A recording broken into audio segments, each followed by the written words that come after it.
ನಾಯಿ ಪರಿಸ್ಥಿತಿ ನೋಡಿ.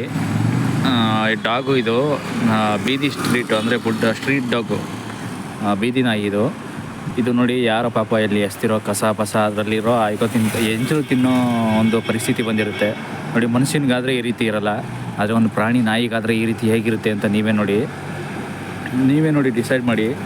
ಇದು ಎಲ್ಲ ರೀತಿಯ ಕಿಂಗ್ಡಮ್ಸಲ್ಲಿ ಅನಿಮಲ್ ಕಿಂಗ್ಡಮ್ಸು ಕೂಡ ಒಂದಿರೋದ್ರಿಂದ ಇದು ನಾಯಿನೂ ಕೂಡ ಒಂದಾಗಿರೋದ್ರಿಂದ ವೀಡಿಯೋ ಮಾಡಿರೋದು ನೋಡಿ. ಈ ಥರ ಆದಾಗ ಜನರ ಪರಿಸ್ಥಿತಿ ಹೆಂಗಿದೆ, ನಮ್ಮ ಈ ನಾಯಿ ಪರಿಸ್ಥಿತಿ ಈ ಥರ ಮುಂದೊಂದು ದಿನ ಯಾವ ಥರ ಆಗ್ಬೋದು ಅಂತ ನೀವು ಕೂಡ ಯೋಚನೆ ಮಾಡಿ ನೋಡಿ. ಈ ಥರ ಡಾಗ್ ಪರಿಸ್ಥಿತಿ ಮುಂದೆ ಏನೋ ಆಗುತ್ತೋ ಇಲ್ವೋ, ಅಂದರೆ ಡಾಗ್ ಪರಿಸ್ಥಿತಿ ಮನುಷ್ಯರಿಗೂ ಕೂಡ ಮುಂದೆ ಬರುತ್ತೇನೋ ಅಂತ ನನ್ನ ಐಡಿಯಾ ಅಂತ ಈ ವಿಡಿಯೋ ಮಾಡಿದ್ದೀನಿ ಅಷ್ಟೇ ನೋಡಿ. ಈ ಪರಿಸ್ಥಿತಿ ಮುಂದೊಂದು ದಿನ ಮನುಷ್ಯರಿಗೂ ಕೂಡ ಬರ್ಬೋದು ನೋಡಿ. ಪಾಪ ಯಾವ ಥರ ಆಯ್ಕೊಂಡು ತಿಂತಾಯಿದೆ, ಅಲ್ಲಿ ಇಲ್ಲಿ ಕಿತ್ಕೊಂಡು, ಅಲ್ಲಿ ಏನೋ ಪಾಪ ಏನೋ ಒಂದು ನೆಕ್ಕೊಂಡು ಏನೋ ಒಂದೊತ್ತು ಊಟ ಮಾಡಿದ್ರೆ ಸಾಕು ಇದಕ್ಕೆ, ಬೇರೆ ಇನ್ಯಾವುದು ಊಟ ಬೇಡ, ಆ ರೀತಿ ಊಟ ಮಾಡ್ತಾಯಿದೆ ನೋಡಿ. ಏನಂತೀರಾ ಕಾಮೆಂಟ್ ಮಾಡಿ ತಿಳಿಸಿ.